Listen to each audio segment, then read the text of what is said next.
do a hair health check today. So we're looking at the actual hair to make sure that it's growing properly. And we've also been describing some scalp problems, that we have some scalp scale and scalp oil. So we're going to go in and use a microscope at scalp level, and we'll see exactly what's going on. So let's have a look. I always start in the terminal area first, because this is where the hair is not affected by hormonal or hereditary. So if I have a hair cycle problem, I will find out by going in here.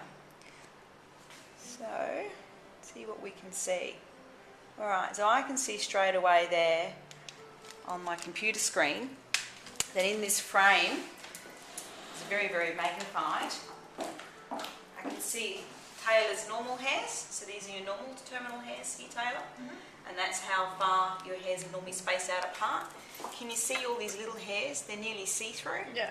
They're what we call diffuse damaged hairs, and there's quite a few of them there. You see them hiding in amongst there?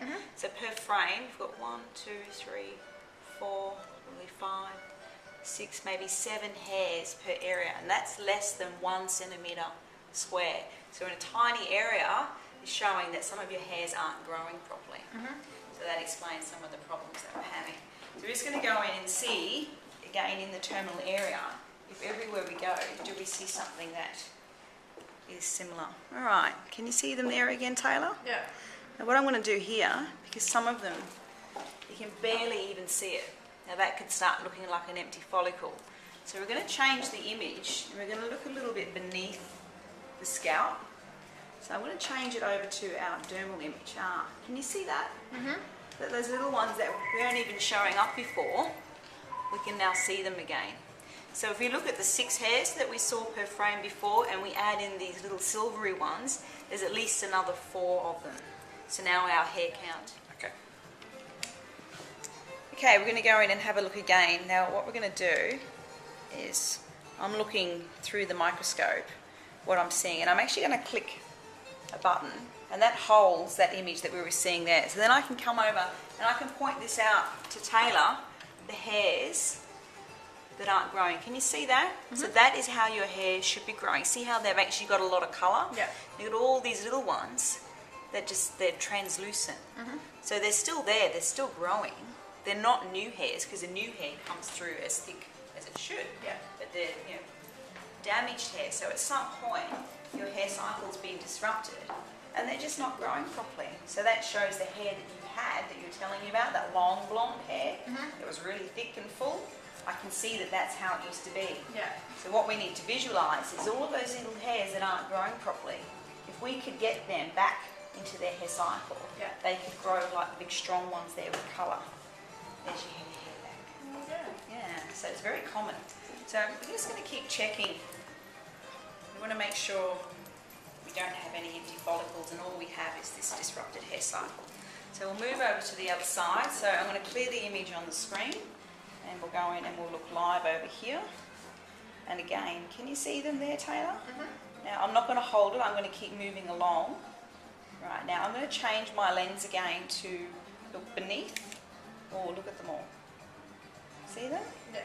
Okay, now can you see that bit of yellowness there on the scalp? That's showing a bit of oil as well. So I'm going to change my lens again. Can you see up here, we've frozen the frame on the screen. We've actually got some oil and some scale starting to form on the scalp as well.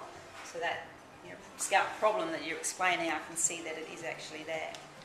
Okay, we'll clear the screen, come back through. And now I'm seeing some redness on the screen, which is showing that your hair follicle is inflamed a bit, which basically is a scalp pimple. Alright, let's pop that down and we'll move to another area. I like to move away from the terminal area and start coming up a bit higher. See if we're seeing the same. So we'll clear the screen, go back in again. Alright, can you see all the same hairs there? Yes. And as we're going through. So it's showing me that this is what we would call, I'm just going to freeze that there. This is what we would call a diffuse hair problem, because it's not just in here, it's starting to move forward. We'll go and check in the sides. So what we mean by diffuse is it's everywhere. It's not a patchy type, or what we call a localized area. See, it looks exactly the same there. However, can you see the scalp scale? Yes. Through there. When was the last time you washed your scalp, Taylor? Maybe 2 days. 2 days? 2-3 days. Yeah. So it's not bad. It's not unnatural. Yeah. But definitely we can see that the scalp needs cleaning. Mm-hmm. Do you do brush therapy? Yes. So maybe we know we can't go more than 2 days without washing, and we might just need to address a product to put on the scalp to stop the scalp from coming back. Okay, now as we move into the sides, the hair distribution is further apart and the hairs get finer. That's just the way the hair is on the scalp and around the skull. And that's all looking normal there. I'm just going to move out the top here because this is our hereditary and hormonal area. I'll do a quick check to see if anything's happening up here.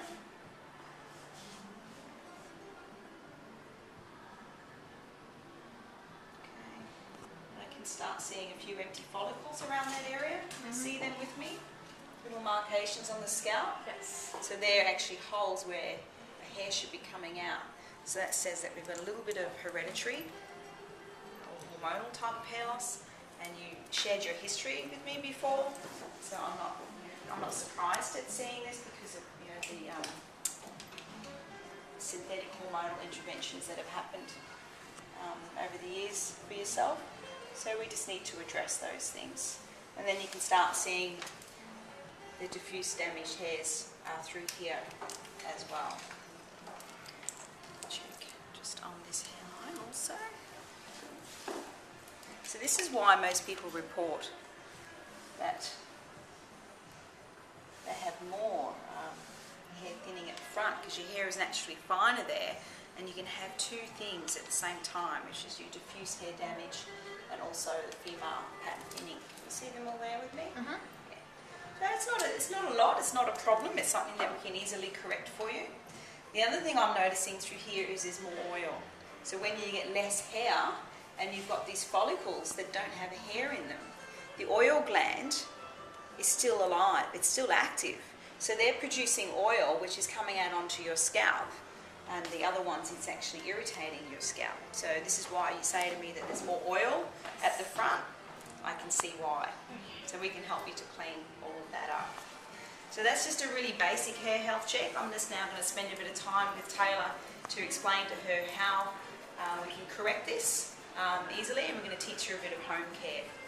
So if you have a hair or scalp problem, hair health check is a very quick and easy way to identify, so you have confidence that you can correct it. Thanks.